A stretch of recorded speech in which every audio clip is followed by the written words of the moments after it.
Newton's and Einstein's views of gravitation. Students, जिस तरह की ग्रेविटी के बारे में हम जानते हैं, अब हम देखेंगे जो इस पर मेजर वर्क हुआ है वो इन दो साइंटिस्ट ने सबसे पहले किया था, न्यूटन और आइंस्टाइन ने। फर्स्ट, न्यूटन की जो हमारे पास एक्सप्लेनेशन थी ग्रेविटी की, वो कुछ इस तरह है कि सपोज आपके पास एनी टू बॉडीज हैं, एनी टू बॉडीज कंसिडर कर ले, यानी इसमें जरूरी नहीं कि हमारे पास एक अर्थ हो या कोई दूसरी ऑब्जेक्ट हो, कोई भी आप दो बॉडीज ले सकते हैं। ये दो बॉडीज कंसिडर कर लें। सो अकॉर्डिंग टू न्यूटन ये क्या करते हैं, चूंकि मैटर से बनी हुई ये चीजें, मटेरियल इनमें एग्जिस्ट करता है। सो इस मैटर की वजह से, एक्चुअली इसका जो ओरिजिन है वो मैटर है इस फोर्स का। न्यूटन कहता है कि ये दोनों बॉडीज ऑलवेज क्या करती है, एक दूसरे को अट्रैक्ट करती है, दोनों बॉडीज टुवर्ड्स ईच अदर।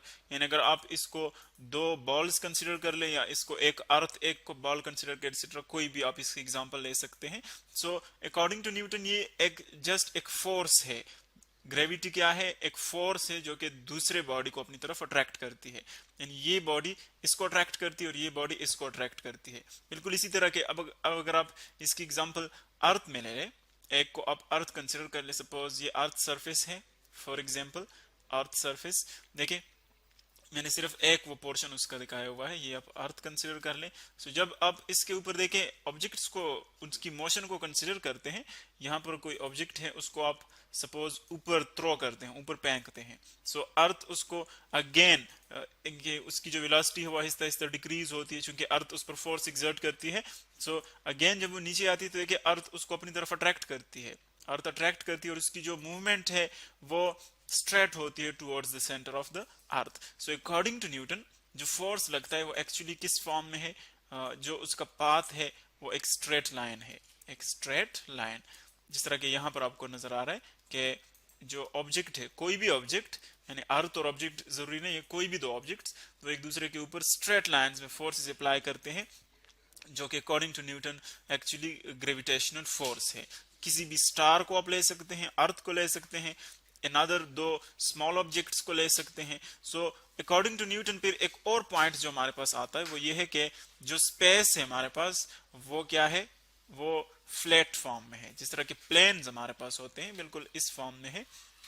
या आप फॉर एग्जांपल शीट कंसिडर कर ले, या जो हमारे पास कॉपी पेजेस होते हैं, फॉर एग्जांपल जो हमारे पास बुक के पेजेस होते हैं, या टेबल सरफेस होता है, टेबल का सरफेस या फ्लोर होता है, बिल्कुल इसी तरह अकॉर्डिंग टू न्यूटन जो स्पेस है वो किस फॉर्म में है, फ्लैट फॉर्म में है, और ऑब्जेक्ट जो है वो इन स्ट्रेट पाथ वो मूव करते हैं। यानी जो स्पेस उसने एक्सप्लेन किया हुआ है वो एक्चुअली क्या है, एक हमारे पास एब्सोल्यूट जो है स्पेस है, उसमें कोई कर्वनेस नहीं है अकॉर्डिंग टू न्यूटन थ्योरी, उसमें कोई कर्वेचर्स नहीं बन रहे, यानी कोई उसमें इस तरह के सरफेसेस नहीं बन रहे, बल्कि वो स्ट्रेट हमारे पास ऑब्जेक्ट्स, सॉरी स्ट्रेट जो है वो पाथ्स बनाते हैं।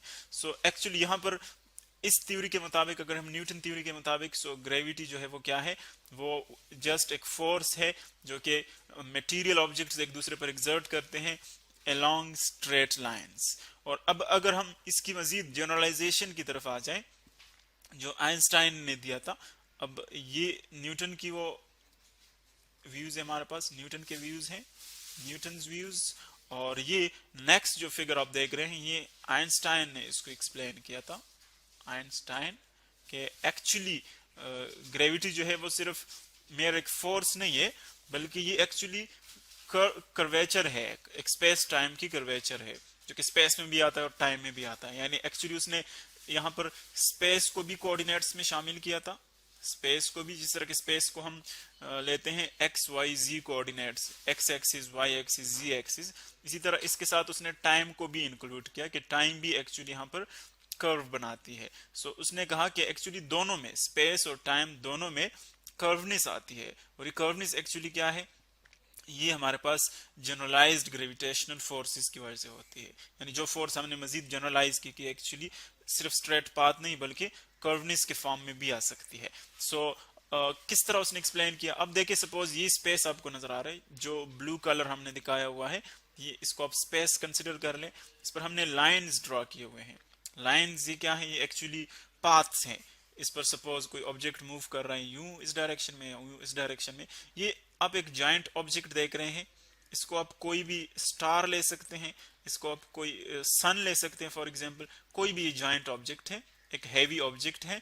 अब देखिए हैवी ऑब्जेक्ट के इर्द गिर्द यहाँ पर भी स्पेस एग्जिस्ट कर रहा है।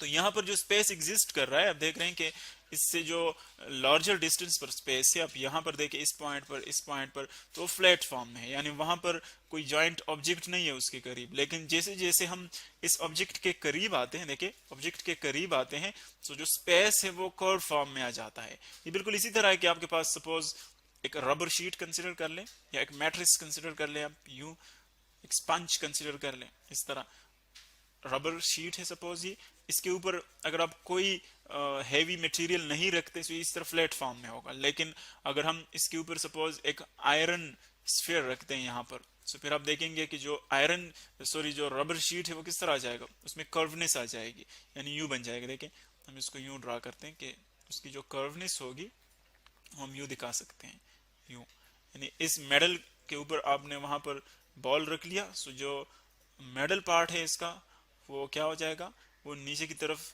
जिस तरह के आपने इस पर फोर्स एक्सर्ट किया हो इस तरह आ जाएगा।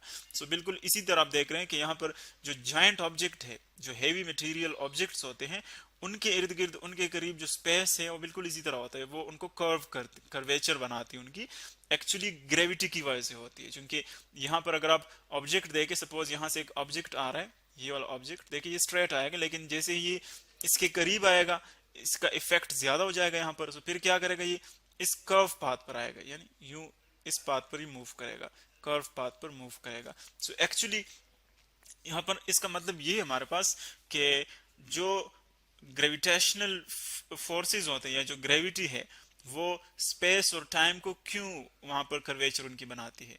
क्योंकि हम जानते हैं कि जो हमारे पास पाथ्स होते हैं अकॉर्डिंग टू न्यूटन वो स्ट्रेट पाथ हैं, यानी ऑब्जेक्ट्स चाहते हैं कि वो मिनिमम टाइम में पहुंच जाए, इसलिए स्ट्रेट पाथ बनते हैं। तो बिल्कुल इसी तरह यहाँ पर भी मिनिमम टाइम में पहुंचने के लिए और मिनिमम स्पेस कवर करने के लिए, यानी शॉर्ट पाथ जो है वो शॉर्ट रूट्स वो ढूंढते हैं। तो इसी वजह से वो क्या करते हैं, वो कर्व्स बनाते हैं, ताकि जिस जगह से वहां पर उन पर फोर्स एग्जर्ट हो रही है वो शॉर्टेस्ट पाथ जो है वो फॉलो कर ले। तो उन शॉर्टेस्ट पाथ के लिए यहाँ पर फिर क्या बनते हैं, कर्व्स बनते हैं, और इन कर्व्स को हम क्या कहते हैं, जियोडेसिक्स।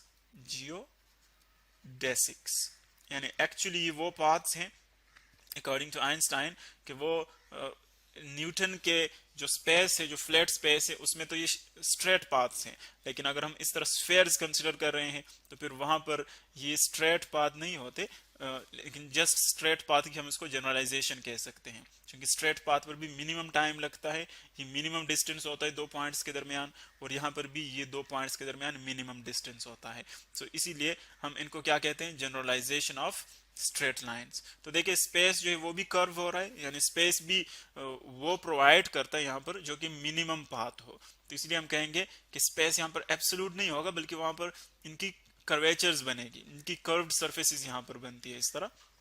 और जो टाइम है वो भी, चूंकि जो बॉडी यहाँ पर इस तरह मूव करती है, सो ग्रेविटेशनल फोर्स की वजह से उस पर वो पाथ ये फॉलो करेगा जहां पर मिनिमम टाइम लगे, यानी जहां पर वो जल्दी पहुंच जाए, दो पॉइंट्स के दरमियान मिनिमम टाइम रिक्वायर्ड है। तो इसीलिए टाइम जो है वो भी क्या हो जाता है, वो कर्व फॉर्म में, हम जो स्पेस टाइम है वो हमें कर्व फॉर्म में नजर आता है, जो ये हम कोऑर्डिनेट्स शो कर रहे हैं। तो एक्चुअली इसको फिर हम क्या कहते हैं, फोर कोऑर्डिनेट्स यहाँ पर हमारे पास इन्वॉल्व है, फोर कोऑर्डिनेट्स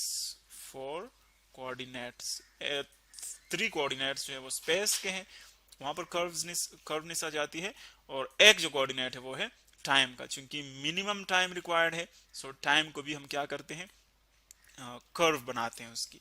सो ये आइंस्टाइन के व्यूज है ग्रेविटेशनल फील्ड के मुतालिक, कि जो भी हमारे पास हैवी ऑब्जेक्ट्स होंगे वो स्पेस को क्या करते हैं, अराउंड देम वो स्पेस को कर्वेचर्स में जो है वो कन्वर्ट कर लेते हैं। यानी अकॉर्डिंग टू न्यूटन अगर आप देखें तो वो फ्लैट सरफेसेस की तरह होते हैं, फ्लैट सरफेसेस। लेकिन अगर हम जनरल रिलेटिविटी में देखें तो वहां पर हमारे पास आ जाते हैं in the form of curved surfaces.